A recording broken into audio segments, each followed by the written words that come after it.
এবং আপনারা আলেম ওলামারা যাই আশা করেন না, তারেক রহমানের কিন্তু বিদায় ঘন্টি বাজে গেছে। বিদায় ঘন্টি দুইভাবে বাজে। একটা হলো মানে যে ক্ষমতা আজকে ছাইড়া দিছে, আর একটা হলো কাল থেকে সে অস্ত্র ধরে। উনি ডিলেজিটিমাইজ হয়ে গিয়েছে, এখন যা করবে অস্ত্রের মুখে করবে। তো এটা এক ধরনের পতন।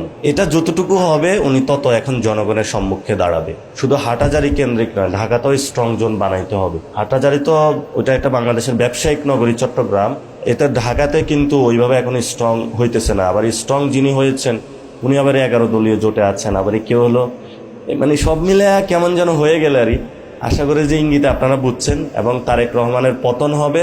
এখন তারেক রহমানের পরে কি জামাত আসবে, কে আসবে সেটা দেখার দরকার নাই। জালেম যখন হবে তাকে ফালাইয়া দিতে হবে। তো গতকালকে আমি হেফাজতকে যে কথাটা বলেছিলাম, হেফাজতের সম্মানিত মুরব্বীদেরকে, আপনারা একটু দায়িত্ব নেন না সবাইকে। ওই সময় আপনারা একটা দায়িত্ব নিয়েছিলেন শাপলার চত্বরের সময়, সবাই এক ছাতার নিচে চলে এসেছিল। আপনারা ওই জায়গায় দায়িত্ব নেন। এখন দেখি মসজিদের ইমাম নিয়েও ঝামেলা হচ্ছে বিভিন্ন জায়গায়। কওমের নিয়োগ হবে নাকি সুন্নির নিয়োগ হবে নাকি জামাতের নিয়োগ হবে, এটা নিয়ে বিশাল দেখি ধাক্কাধাক্কি চলতেছে। এখন আপনারা একটা বসে হলে ভাগ করে নেন পুরা বাংলাদেশের সবগুলা মসজিদ, আর যদি না হয় তাহলে যেটা সত্য পথ ওইভাবে হলো নিজেদের এস্টাবলিশ করে নেন।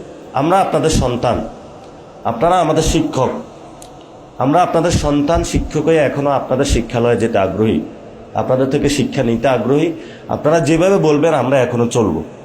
আমরা বারবার হলো আপনাদের কাছে গিয়েছি, এখনো যেতে চাই, এবং আমরা ভবিষ্যতে আপনাদের উপদেশ নিয়েই চলবো। কারণ আমরা বাংলাদেশে চাই, আমরা এখনো শিখতেছি। আপনাদের লাইফের যে এক্সপিরিয়েন্স, আপনাদের লাইফের যে জেল জীবন, এটা আমাদের উপরে আসে না এখনো। অনেক জীবনের কত উত্থান পতন দেখে আপনারা এই জায়গায় এসেছেন, অনেক শাসন দেখেছেন আপনারা। ফলত আপনারা আমাদেরকে উপদেশ দিবেন। আমাদের যে রক্তটা আছে এটা আপনারা ব্যবহার করেন, আমাদের যে শক্তিটা আছে গায়ে এটা আপনাকে ব্যবহার করেন। আপনার জায়গায় আমাদের সেই বুদ্ধিটা এখনো নাই। এই জন্য আমরা আস্তে আস্তে একটু চলার চেষ্টা করি, কোন জমে ঠাস করে হলে পড়ে যাই। বাচ্চা যদি জোরে দৌড় দেয় তাহলে তো প্রবলেম। তবে সবাই আমাদেরকে একটু বাচ্চা মনে করলো, আমরা স্টেটটা খুব কাছ থেকে দেখার সুযোগ পেয়েছি। সেই জায়গা থেকে যেটা বলবো, বাংলাদেশের স্টেট যেটা আছে এটা একটা ভঙ্গুর স্টেট। বাংলাদেশ রাষ্ট্র যতটুকু সীমানা পেয়েছে, এই সীমানা দিয়ে আপনি একটা শক্তিশালী রাষ্ট্র গড়তে পারবেন না। এটা লাইক দ্যাট, আপনি একটা ঘর বানাইছেন, বাথরুম নাই, ছাদে ওঠার জায়গা নাই, বারান্দা নাই, কোনো কিছু নাই, জাস্ট কতগুলা পিলার দিয়ে আছে। বাংলাদেশ রাষ্ট্রের যে সীমানা যতটুকু পেয়েছি, ওই সময় যে জয় বাংলা স্লোগান ছিল, ইন্দিরা গান্ধী বলছিল যে মুজিব থামো, এতটুকু পর্যন্ত সীমানায়, নাহলে কিন্তু তোমাকে কুল্লে খালাস করে দিব। মুজিব সেখানে হলো পদানত হয়ে গেছে, সিজদা দিয়ে দিছে। এবং সেই সময়কালীন থেকে জয় বাংলা স্লোগান আর বাঙালির নাই, এটা ভারত নিয়ে গিয়েছে। এখনো আমরা বলি ঢাকা থেকে সম্ভব। এখন আপনারা বলবেন দেখেন আমাদের সাথে এখানে সম্পর্ক আছে। আমি যদি তরিকতার লাইনে যাই, ফুরফুরা শরীফের সাথে এখনো কিন্তু ভারতে আছে। আমাদের সেখান থেকে হিস্টোরিক্যাল যদি আমরা কওমিদার আছে, দেওবন্দি ওইখানে আছে, দেওবন্দ মার্কাজ থেকে পুরা বিশ্ব এখানে চালাচ্ছে। কিন্তু বিশ্ব চালাবে যখন, সেখানে আমরা বলি যে আমাদের বাংলাদেশের একটা স্বকীয় জায়গাও আছে। আমরা কখনো দেওবন্দের আন্ডারে যাব না। আমরা চাই ঢাকাতে আপনারা নতুন দেওবন্দ বানান। আমরা চাই দেওবন্দের যে সিলেবাসগুলো আছে এগুলো বাংলাতে ট্রান্সলেটেড হোক। আমরা ফার্সিতে হাসিয়া পড়তে চাই না, আমরা উর্দুতে হাসিয়া পড়তে চাই না। আমাদের একটা ভাষা আছে। আবু তাহের মিসবাহ সাহেব এই কাজটা শুরু করেছিলেন, আশা করি সবাই শুরু করবে।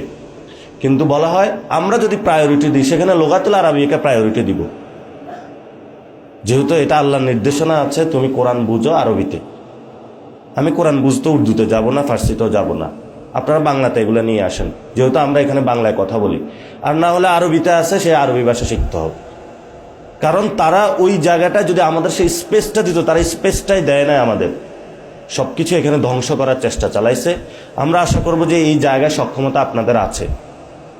আমি অনেক তরুণ আলেম উদ্যোক্তাকে দেখেছি যারা পুরো বিশ্ব ব্যবস্থাটা পরিবর্তন করে দিতে পারবে। যখন আমি সৌদি আরবে যাই, ভালো ভালো জায়গায় হলো এখানে আছে।